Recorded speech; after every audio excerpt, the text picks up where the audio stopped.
राम जी को बन जाने की घोषणा हो गई।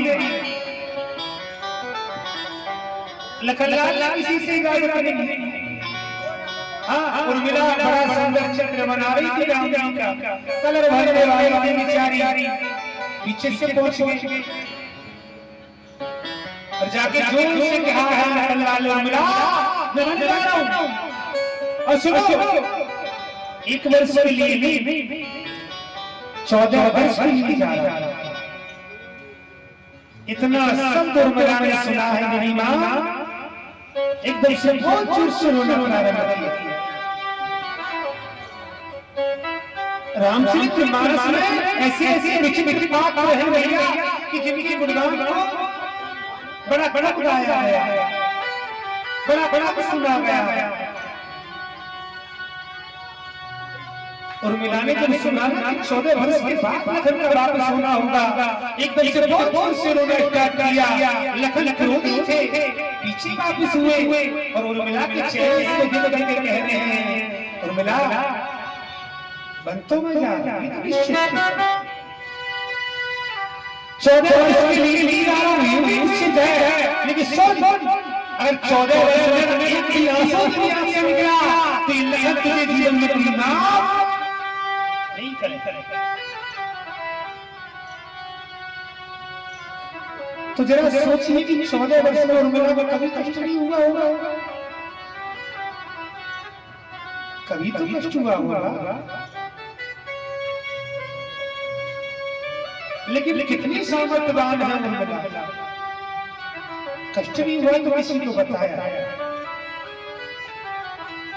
ना, तो 14 वर्षों में वो हंस पाई और ना रो पाई। लखन तो कहते चले गए उर्मिला राम से आंसू लखन को समझ में स्वीकार नहीं करूंगा मैं। कितनी बड़ी परीक्षा थी। जानकी जी को मालूम पड़ा, अनुभव किया, से देखे दशरथ जी सुमंत जी को जाकर देखा, मैंने दशरथ ने सुमंत को बुलाया, सुमंत पास नहीं जा, मेरा राम बड़ा जिद्दी है, तेरे आगे हाथ जोड़ता हूं कि इसको वापस ले आएगा। सुमंत दशरथ जी के बड़े खास मंत्री थे, तो सुमंत जी को भी विश्वास था कि हाँ ये कार्य मैं कर सकता हूं, ये मैं कर सकता हूं। चलने की तैयारी जब हुई है ना, सामने पर खड़े हैं जानकी जी, लखनलाल अवध की सब लोगों की आंखों में आंसू है, बड़े प्रेम से भोजन बनाया, राम के सामने को समय खड़ी हुई बेटा 14 वर्ष के बाद पता नहीं क्या होगा।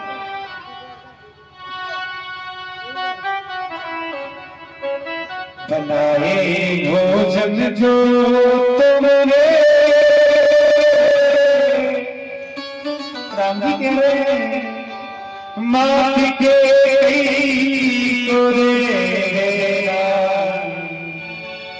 आवश्यकता नहीं, बनाए भोजन जो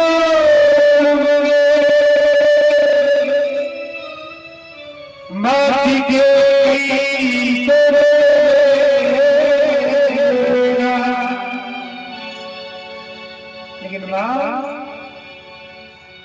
तुम्हारी लाडली सीता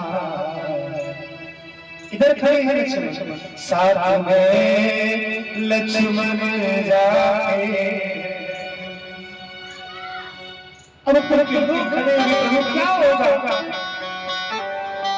कैसे कटे 14 वर्ष हो गए। राम जी बोली परेशान कर दो, 14 वर्ष के बाद मैं लौटूंगा और जब तक मेरी मृत्यु नहीं होगी। ये त्रेता का नियम था कि पुत्र पिता के आगे कभी खत्म नहीं होगा। और राम जब मर गए थे ना, तो दशरथ जी के शरीर की पूर्ण के बाद कोई अवधि मृत्यु नहीं हुई जब तक राम नहीं आया।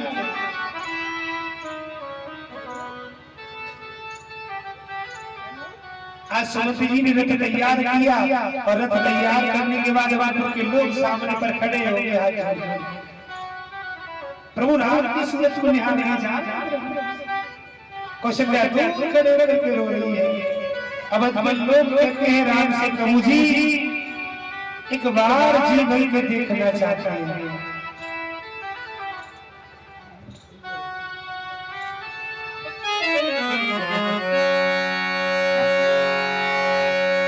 चला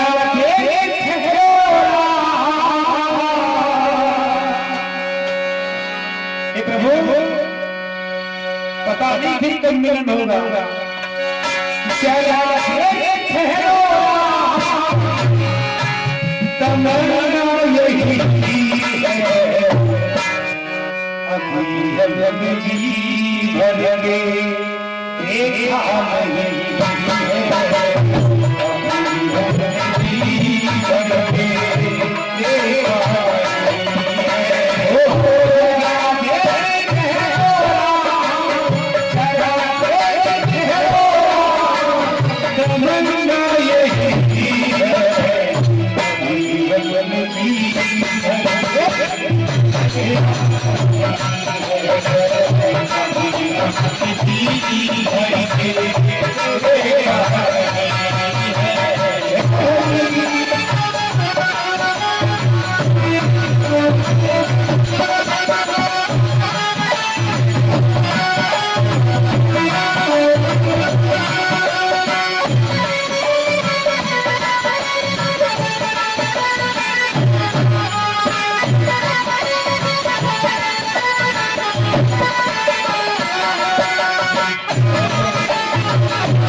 में आनंद आ गया इससे ज्यादा चंद्रवंश में प्रवेश करता है।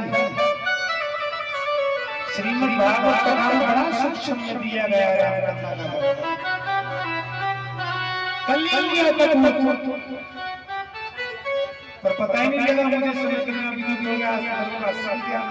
गया जय जय श्री राधे श्याम। सुखदेव जी कहते हैं परीक्षित, चंद्रवंश की जितनी भी कथा है वो अलौकिक है।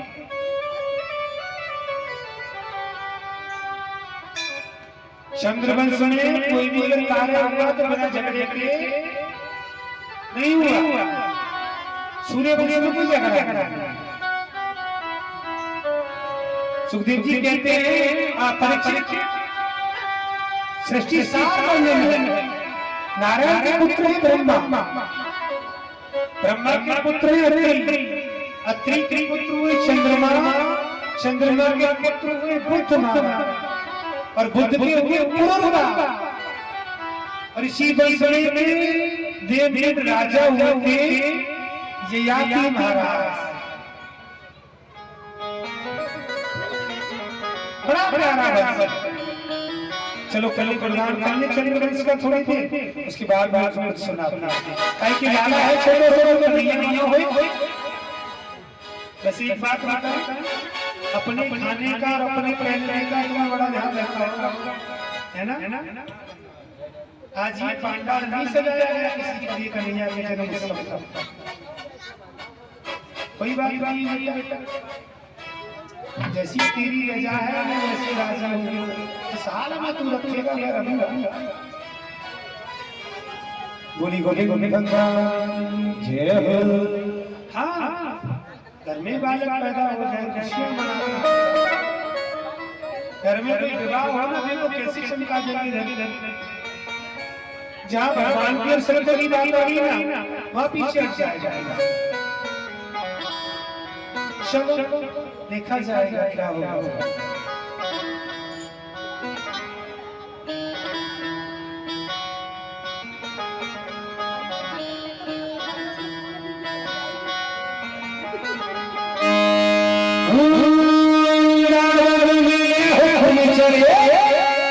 अरे बड़ी सामने बागी था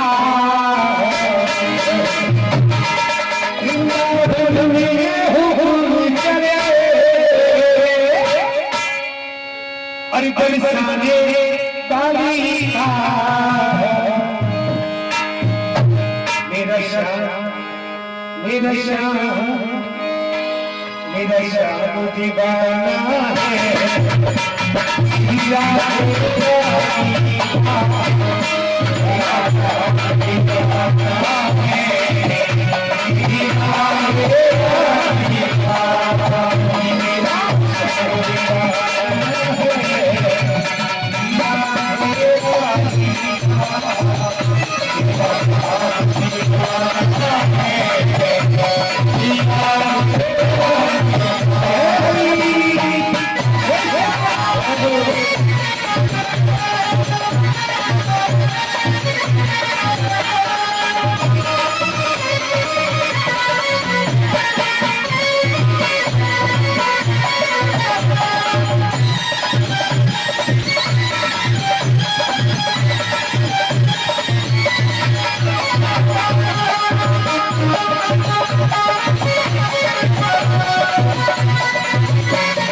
अपने मन से चला यहाँ